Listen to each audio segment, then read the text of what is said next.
వైకాపా నేతలు మాట్లాడేవన్నీ అబద్దాలేనని వారికి విమర్శించడం తప్ప మరేమీ చేత కాదని మంత్రి ఆదినారాయణ రెడ్డి మండిపడ్డారు.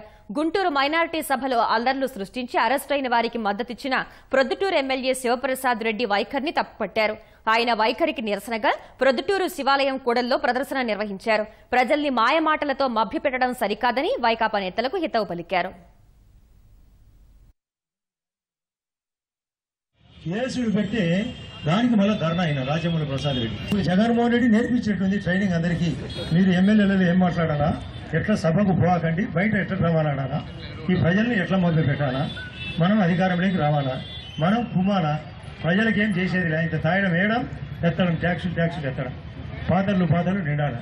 ఇటువంటి ఆలోచన చేసే రాజకీయ నాయకుడు జగన్మోహన్ రెడ్డి కావాలన్నా 68 సంవత్సరాల ముఖ్యమంత్రి, కొత్త పథకాలు, అందులో ముస్లిం సోదరులకు కూడా పథకాలు.